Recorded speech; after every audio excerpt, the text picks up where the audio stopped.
Hello అండి. Welcome back to my channel. మనకి national institute of rural development Panchayati Raj శాఖ నుంచయితే ఒక నోటిఫికేషన్ అయితే వచ్చింది. ఇందులో మనకి ఏంటంటే డేటా ఎంట్రీ అసిస్టెంట్ ఒకటి అండ్ ఆల్సో మనకి ఇంకా different types of junior project scientist ఇట్లా డిఫరెంట్ టైప్స్ ఆఫ్ జాబ్స్ అయితే ఇక్కడ వీళ్ళు భర్తీ చేశారు. సో, దీని యొక్క కంప్లీట్ డీటెయిల్స్ అయితే మనమైతే తెలుసుకుందాం. చివరి వరకైతే చూడండి. అర్హత ఏంటి? ఆ శాలరీస్ ఎంత ఇస్తారు? వర్క్ డీటెయిల్స్ ఏంటి? ఇట్లా కంప్లీట్ డీటెయిల్స్ అయితే మనం ఈ వీడియో ద్వారా తెలుసుకుందాం. చివరి వరకైతే చూడండి. మీకు ఏ టైప్ ఆఫ్ జాబ్స్ కావాలన్నా ఖచ్చితంగా కామెంట్ చేయండి. అండ్ నాదొక చిన్న రిక్వెస్ట్, మన ఛానల్ ఎవరైనా ఫస్ట్ టైం చూసినట్లయితే ఈ వీడియోని లైక్ చేసి అండ్ మీ ఫ్రెండ్స్ అండ్ ఫ్యామిలీకి వాట్సాప్ గ్రూప్లో షేర్ చేయండి. అండ్ మన టెలిగ్రామ్ వాట్సాప్ ఛానల్ లింక్స్ అనేది ఇస్తాను, అందులో కూడా జాయిన్ అవ్వండి. అందులో అయితే వెంటనే జాబ్స్ అన్నీ కూడా పోస్ట్ చేస్తుంటాం కాబట్టి మీకైతే చాలా బాగా యూజ్ అవుతుంది. సో, వెంటనే జాయిన్ అయిపోండి. అండ్ ఇక్కడ సమ్ ప్రోడక్ట్స్ అనేది ట్యాగ్ చేస్తాను, ఇంట్రెస్ట్ ఉంటే పర్చేస్ చేసుకోండి. ఇప్పుడైతే మన వీడియోలోకి అయితే వెళ్ళిపోదాం. సో, ఇక్కడైతే చూసేయండి, మనకి ఇక్కడ national institute of rural development Panchayati Raj ఉంది కదా! సో, మనకి ఏంటంటే minister of rural development of government of India అయితే ఇచ్చారు. సో, ఇక్కడ రాజేంద్ర నగర్, హైదరాబాద్ ఉంది కదా! అయితే దీనికి ఏంటంటే వీళ్ళు జస్ట్ ఒక ఇంటర్వ్యూ చేసి అయితే తీసుకుంటున్నారు. ఎలాంటి రాత పరీక్ష సీబీటీ టెస్ట్ అనేది పెట్టట్లేదు. అండ్ ఆల్సో మనకి ఎలాంటి రిజిస్ట్రేషన్ ఫీజు అంతా కూడా వీళ్ళైతే తీసుకోవట్లేదు. ఎగ్జామ్ అయితే లేదు, ఎలాంటి ఫీజు కూడా లేదు. డైరెక్ట్‌గా ఒక స్మాల్ ఇంటర్వ్యూ చేసి వీళ్ళైతే మనకి తీసుకుంటున్నారు. క్యాండిడేట్స్‌ని హైర్ చేసుకుంటున్నారు. సో, మీకు ఇంట్రెస్ట్ ఉంటే గనక ఖచ్చితంగా వెళ్ళండి. మంచి శాలరీస్‌తో పాటు అండ్ మనకి ఇందులో జాబ్ చేసిన సర్టిఫికేట్ కూడా, అంటే సమ్ డేస్ వర్క్ చేసిన తర్వాత సర్టిఫికేట్ కూడా ప్రొవైడ్ చేస్తారు కాబట్టి ఆ సర్టిఫికేట్ కూడా ఇంకా గవర్నమెంట్ జాబ్స్‌కి అనేది యూజ్ అవుతుంది. మెయిన్ ఇందులో అగైన్ ఇంకోసారి తీసేటప్పుడు మీకైతే యూజ్ అవుతుంది. కాబట్టి ఇంటర్వ్యూకి అనేది అటెండ్ అవ్వండి. మనకి ఆ ఇంటర్వ్యూ డేట్ అనేది ఎప్పుడు చూడండి, ఈ డిసెంబర్ 31న ఇంటర్వ్యూ అనేది చేస్తున్నారు. అది కూడా మనకి హైదరాబాద్లోనే చేస్తున్నారు, ఇంకెక్కడో కాదు. సో, అది అయితే మనకి ఇక్కడ వచ్చేసరికి ఏంటంటే చూడండి, ఇక్కడ చూడండి, డేటా ఎంట్రీ అసిస్టెంట్ ఉంది కదా! ఈ డేటా ఎంట్రీ అసిస్టెంట్‌కి ఏంటంటే డిజిగ్నేషన్ ఏమి ఇచ్చారు? డేటా ఎంట్రీ అసిస్టెంట్ అని అయితే ఇచ్చారు. అండ్ మోడ్ ఆఫ్ రిక్రూట్మెంట్ అయితే ఇచ్చారు. మనకి ఆన్ కాంట్రాక్ట్ బేసిస్ అయితే ఇచ్చారు. మనకి ఇది కాంట్రాక్ట్ బేసిస్ కింద తీసుకొని కొన్నాళ్ళు కాంట్రాక్ట్ బేసిక్ కింద వర్క్ అనేది చేయాలి. ఆఫ్టర్ పర్మనెంట్ చేసే ఛాన్సెస్ అనేది ఎక్కువగా ఉంది. సో, స్టార్టింగ్‌లో ఎవరైనా సరే ఫస్ట్ కాంట్రాక్ట్ బేసిక్ కింద అయితే తీసుకుంటున్నారు. సో, ఇది అండ్ నెంబర్ ఆఫ్ వేకెన్సీస్ వచ్చేసరికి 2 వేకెన్సీస్ అయితే ఉంది. సో, మనకి పీరియడ్ ఆఫ్ కాంట్రాక్ట్ వచ్చేసరికి 6 మంత్స్ అయితే ఉంది. ఎడ్యుకేషనల్ క్వాలిఫికేషన్ వచ్చేసరికి ఏంటంటే 10+2 పాస్ అని ఇచ్చారు చూడండి.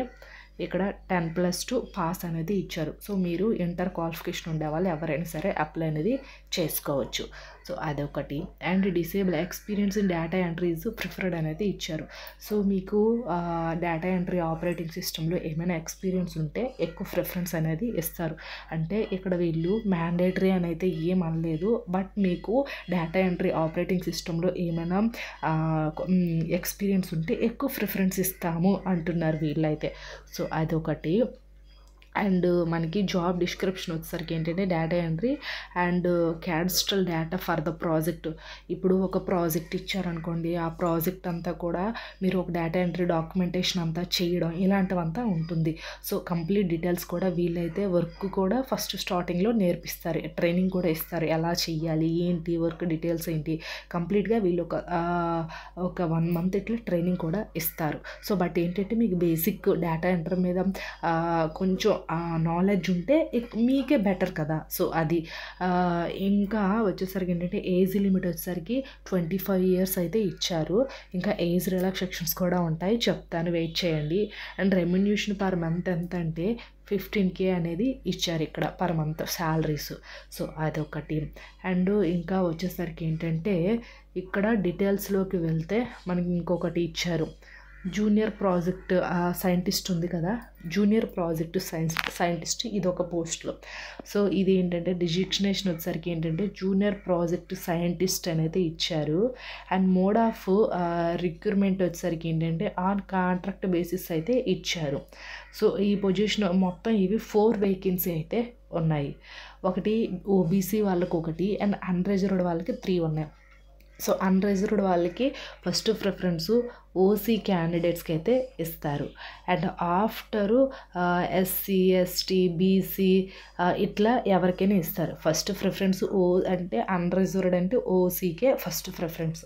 సో ఇది అండ్ ఇది కూడా పీరియడ్ ఆఫ్ కాంట్రాక్ట్ 6 months అయితే ఇచ్చారు. అండ్ ఇక్కడ ఎడ్యుకేషనల్ క్వాలిఫికేషన్ ఏంటి, ఎంటెక్ ఎంఎస్సి బీటెక్ ఇని మనకి జిఎస్ఎస్ ఎస్సీ2 ఆర్ఎస్ఎన్ ఈక్వలెంట్ అయితే ఇచ్చారు. సో ఇది వీళ్ళైతే ఈ క్వాలిఫికేషన్ అయితే వీళ్ళు దీనికైతే అడుగుతున్నారు. సో అది అండ్ ఇక్కడ జాబ్ డిస్క్రిప్షన్ వచ్చేసరికి ఏంటంటే processing and analysis of satellite data and other thematic data for the project అయితే ఇచ్చారు. సో ఇప్పుడు డేటా ఎంట్రీ అది డేటా ఇది మనకి డేటా ఎంట్రీ అసిస్టెంట్ ఉంటున్నారు కదా, వాళ్ళు డేటాను అంతా డాక్యుమెంటేషన్ చేసిన తర్వాత దాంట్లో ఏమైనా మిస్టేక్స్ ఉన్నాయా ఇలాంటివంతా అనలైజ్ చేయాలి. ఈ జూనియర్ ప్రాజెక్ట్ సైంటిస్ట్ యొక్క పని ఏంటంటే ఒక డేటాను అంతా అనలైజ్ చేయాలి. ఇది కరెక్ట్గా ఉందా, ఏమైనా మిస్టేక్స్ ఉన్నాయా, లేకపోతే ఆ ప్రాజెక్ట్లో ఉండే మిస్టేక్స్ అన్నీ కూడా మీరు అనలైజ్ చేయాలి. మీ వర్క్ అనేది అలా ఉంటుంది. వీళ్ళైతే అదైతే చెప్తున్నారు. అండ్ ఏజ్ లిమిట్ వచ్చేసరికి ఏంటంటే 30 years అయితే ఇచ్చారు.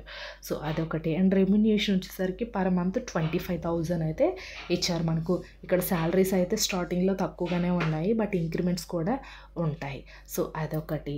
అండ్ ఇంకా డీటెయిల్స్లోకి వెళ్తే ఇక్కడ ఏమి ఇచ్చారు చూడండి. The candidates are suppose to bring a passport size photo along with a copy of their resume, 1 copy of educational and experience certificate for submission అయితే ఇచ్చారు. సో ఇక్కడ ఏంటంటే వీళ్ళు ఒక పాస్పోర్ట్ సైజ్ ఫోటో ఒకటి and educational certificates and also అంటే original certificates అనేది తీసుకెళ్ళాలి. అండ్ మనకి ఒక రెజ్యూమ్ ఒకటి ఉండాలంట ఇంటర్వ్యూకి వెళ్ళేటప్పుడు. ఇవైతే మ్యాండేటరీగా అడుగుతున్నారు. అండ్ ఇంకో వచ్చేసరికి ఏంటంటే ఇక్కడ మనకి ఎడ్యుకేషనల్ సర్టిఫికేట్స్ అనేది డాక్యుమెంట్ వెరిఫికేషన్ అనేది చేస్తారంట. ఇక్కడ ఇచ్చారు ఇంటర్వ్యూ జరిగిన రోజు మీకు ఒరిజినల్ డాక్యుమెంట్ వెరిఫికేషన్ అనేది ఖచ్చితంగా జరుగుతుంది.